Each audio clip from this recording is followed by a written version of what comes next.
Good afternoon, everyone. I'm Joe Neumaier, film critic for New York 710 AM WOR Radio. Let's have a huge round of applause, please, for Blitz. Which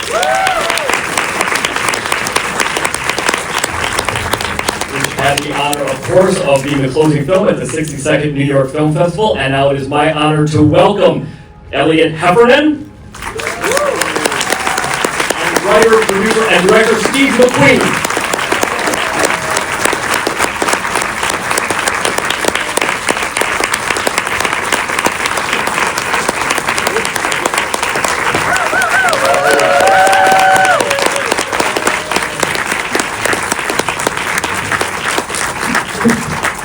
Thank you both for being here. Congratulations on the film. I do want to let everyone know that Saoirse Ronan was delayed in England, in the UK because of flight, British Airways, so she sends her apologies, and we will of course be talking about her amazing performance, where she was unable to join us this afternoon.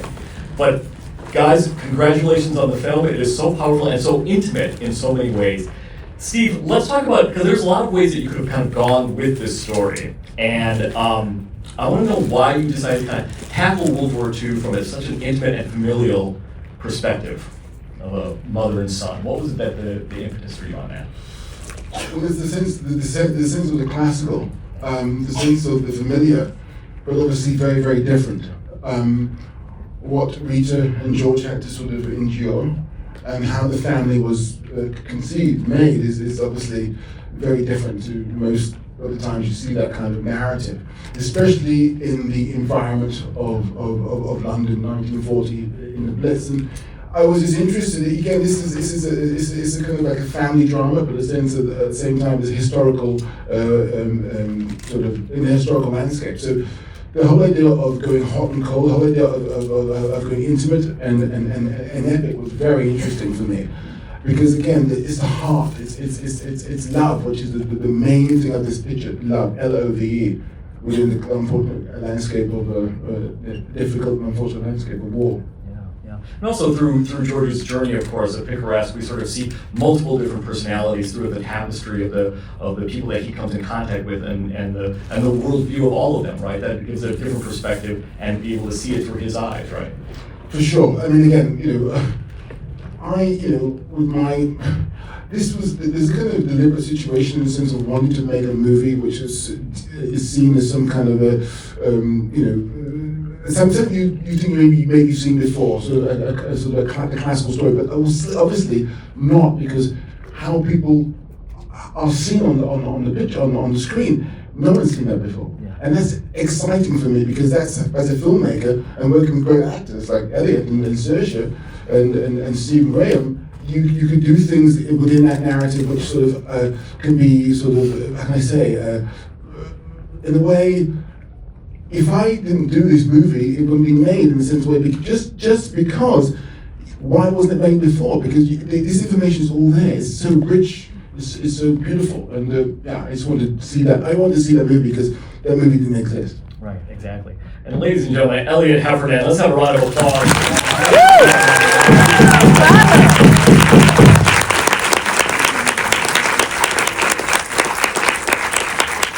Elliott, this is a very big role for a young man. Let's kind of talk about how you approach it, maybe conversations with Steve, what that was like, and kind of getting a handle on George and what you kind of figured out about him and what that was like. What was the process like for you of figuring out the character?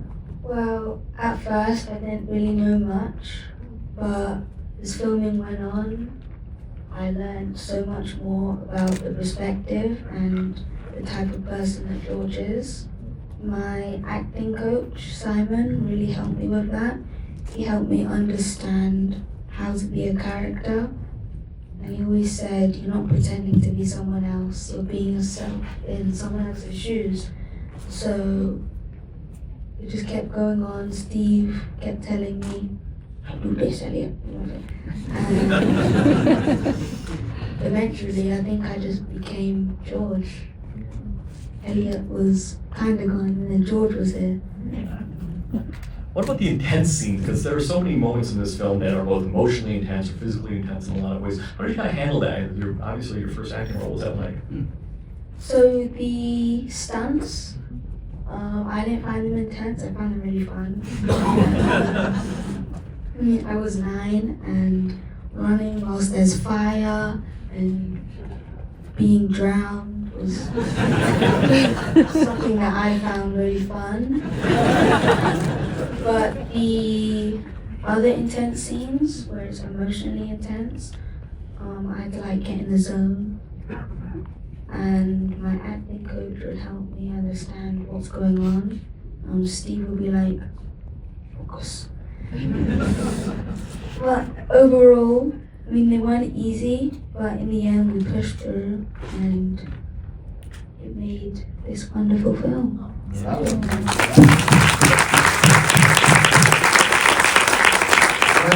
think there was a scene where George, character sees his grandfather, who obviously he died at that point, and George is screaming out for him. That was a very intense scene for Elliott, and it's just one of those things as a great actors, he could hold the screen with his face. Because what was so interesting about Elliott is we cast our net broad and wide, and as soon as I saw his tape, there was a stillness in Elliott, a real stillness where it's almost like a silent movie star. We look at his face, and you think you understand, or you think you understand what he's thinking, but then maybe you don't. But then you're so fascinated to find out that you stick with it because his face just pulls you in. And at a certain point, he reflects you. You understand it. You instinctively understand it, and that's the quality that if you're, it's a movie star quality. Yeah. I mean, that's movie star quality. Yeah. I often think, yes, absolutely. I often think that with the best young performers, of which I believe Elliott is one, that you see their characters reaching another state of maturity, of understanding. It's almost like Mary Madam in To Kill a Mockingbird or something. You sort of see that level of that you see that character reach another state, and you see that obviously in Elliott's performance. You see this character understand the world in a different way, right? Well, he's not the other that started the picture. Excuse me, he's not the George that started the picture. And in that sort of trajectory, in that journey, this young man changed as well. In the journey of making this film, and that was reciprocated on screen. And I think the classic image of that is obviously when he sees the Punch and Judy show, and all the children see the characters, and he sees what's behind. His childhood has been taken away from him. And I think what's so beautiful is this is what's so gorgeous about this gentleman. He was my vessel to refocus our gaze. What are we doing? At what point do we start looking away? At what point do we stop listening? At what point do we compromise? I mean, he was our vessel to see clearly what was going on. We were all him at one stage, good and bad, right and wrong. Right, absolutely. And Saoirse Ronan, of course, let's have a round of applause for Saoirse. Let's talk about her and how she kind of captures something about Rita that I think obviously is sort of paralleled in George. Both of them are kind of in between worlds, and you sort of see in a lot of ways Rita kind of understanding different things about her life and about the world in ways that she kind of wasn't prepared for. Talk about working with Saoirse and what that was like. I mean, working with Saoirse was extraordinary. Again, she's an artist, so there's a difference often with actors. You one wants to be an artist, and then she is. And I think her relationship with George was fantastic. I want, if I could be bold, what was it like working with Saoirse for you, Elliott? She's my mum in the film, and she was like a mum on set. Even though she's way older than me, I felt like we were the same age. And when I first met her, I just met her, but I felt like I'd known her for a very long time. And Saoirse and me just clicked. She's like my best friend. Absolutely, and that's what you see on the screen is real. There was real love and a real affection. I mean, Saoirse started when she was 9 years old.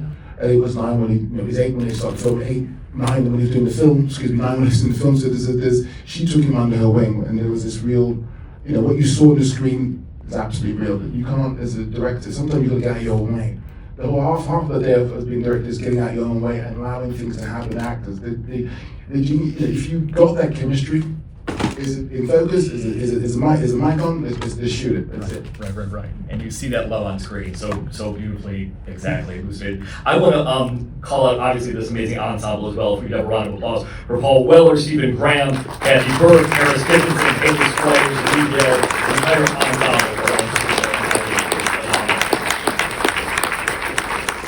It was a real pleasure working with those guys. It was just genius. You work with actors, and it's again the love and the respect, and giving them space, because actors often have better ideas than you. I mean, again, if they could do it, let them fly, let them go, and then you bring them back. It's beautiful. It's wonderful. Sorry, I'm going on about you guys, but working with actors. One of the things I really wanted to do, and again, when I start with Michael, it's just these actors are just beautiful poetry. They're poetry, and there's a camera and a microphone just recording. That's it. Yeah. And also, since each actor sort of has their sort of section in the film, a few of them come back, it's very important for them to kind of be both, to have those moments really sort of pop, but also be a bridge between sections in a lot of ways, right? Well, they knew what they were doing. They were representing people that had never been represented on film before in this way. They knew that, and it was their chance. It's an opportunity. This film, had never been made before. And they knew that the gentleman who played Mickey Davies. I mean, how do we know not who Mickey Davies was? So that platform to sort of perform as his hero. Benjamin Clementine, who plays Ife. I mean, my God, he perfumes the set with love, and it was just amazing. So it's important that they knew what the stakes were. It was a classical setting, but at the same time, they were sort of somehow transforming that environment because it had never been shown before. Yeah. Important. Yeah. Elliott, how about working with all of them at various points? Since you were the constant, obviously, that kind of works through that, what was that like, kind of working with all these amazing actors at various points, kind of making sure that each section and each story or every part of the story kind of follows through? What was that like for you?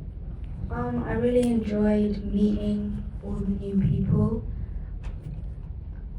I don't want to say that I like someone more than I like someone else. Sure. Just meeting new people and them being different characters and seeing George's journey, but it's also my journey as well. It was just really a good experience because it's my first time, and it's a really good first impression. So think of me very quickly, sorry to interrupt, but you're just genius, because what happens is Elliott doesn't lie. So when you're an actor, you have to play, again, you're playing, you're moving, your body language, he will make you look silly. You have to be on point and on game. So that's why these performances were even more beautiful, even more heartfelt, or more scary, because he was involved. It's always a duo, isn't it? It's always a tango. Yeah, I love that, actually. It's such a beautiful poetry to the film in that way. Let's also talk about, it's obviously an intimate film, but it is also a film with some big set pieces and these very dramatic moments. Let's kind of talk about putting that together in a lot of ways with teams of your department heads, many of whom you worked with before, but whether the fire at the beginning or the flood in the London Underground, kind of talk about how some of those scenes were really sort of integral to the film and what the process was like. Well, when I shoot, I don't normally go to storyboard at all. So because I think I'm not making a cartoon, I'm making a film. Let's see what happens. It's much more interesting, more like this than you could ever think of. So the fire section, again, it was just I knew this out of control hose, and I was working with Yurick Lasso and the cinematographer, and of course Adam Stockhausen, the amazing art director, and my wonderful DP, Adam Somner. So to get this kind of situation, and the stunt people, to get this sort of urgency, we did things very quickly. And when you do things quickly, people don't think, and when they don't think, they react. When we act, we get great performances and great movements. And this sort of, again, how can you sort of respond to this sort of, this sort of spits, this sort of spitting serpent? So that was dynamic and extraordinary. On the other side, again, we can move on again to one of the biggest pieces is of course the flood in the underground, and that was again, how do you do that? And Adam Stockhausen was extraordinary in terms of obviously designing the tube, but also the engineering efforts that got into the flood, you remember?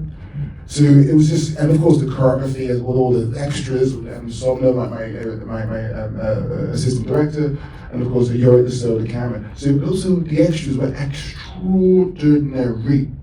You see, English, British, whatever, I imagine American too, but these extras, they gave me more than I ever needed, ever wanted, because they gave me great ideas. Because they were sort of, dude, could you imagine? Remember that time when we were in the tube and you had to walk, and I said, please, everybody has to be quiet. And you didn't hear a whisper. You didn't hear anything, did you? When you were walking down on it was like everyone was static.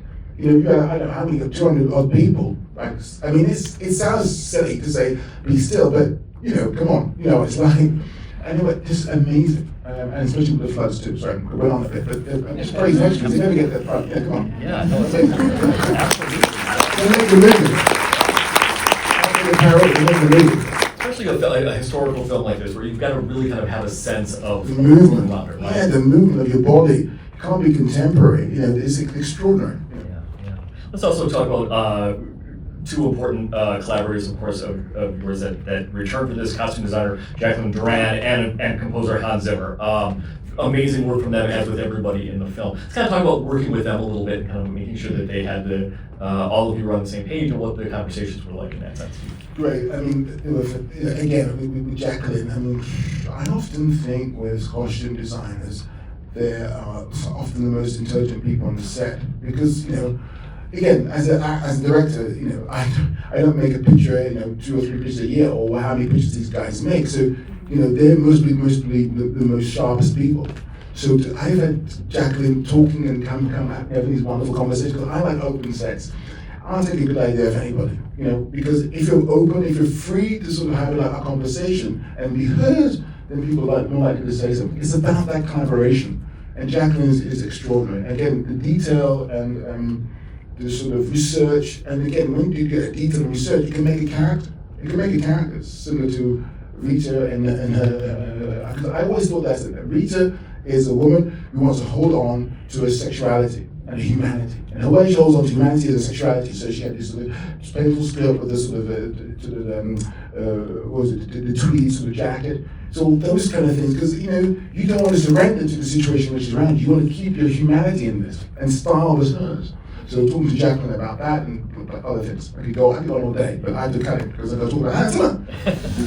And I want to go on to about Nicholas Britell, who did the original music on the film as well. So Hans was just, Hans's history is amazing history, because his mother was actually in the Blitz. His mother was evacuated from Germany quite early. She was stationed, she was living in, I think, Marib, I think Mayfair during the Blitz.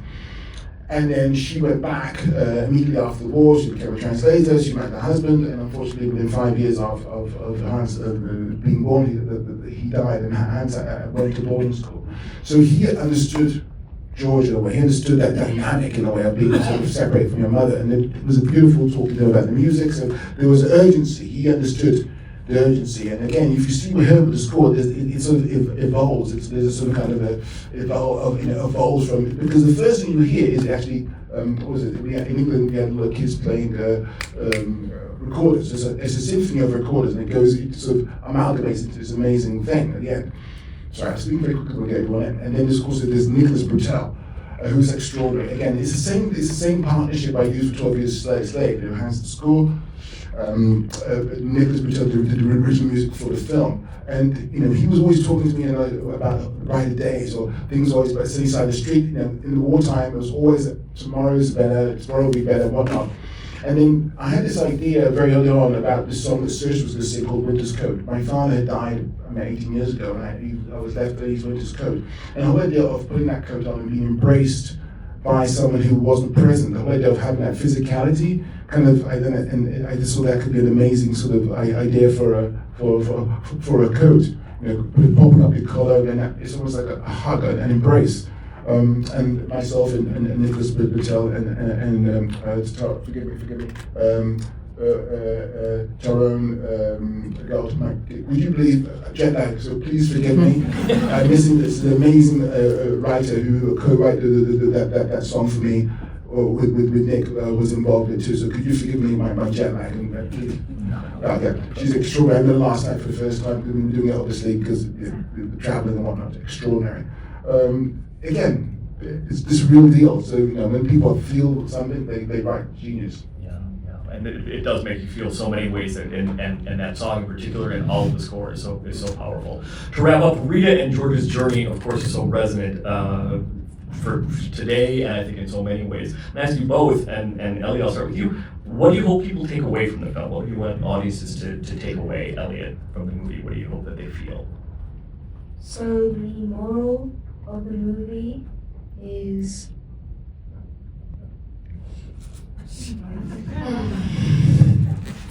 the moral of the movie, just respect each other, and when you're in a situation where you have to work together, just need to remember that you're going through this together. You need to help one another and be kind, because that's what was happening. And Ife said that in his speech. So I hope people should really understand that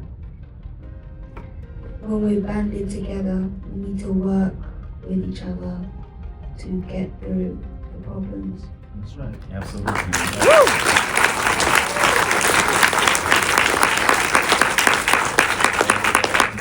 As they so often say, one of the first casualties of war is innocence. Steve, what do you hope people take away from the film? I'm not topping that.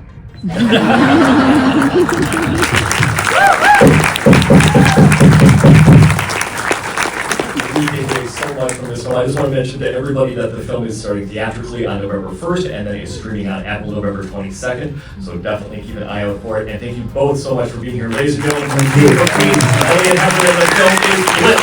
Thank you so much.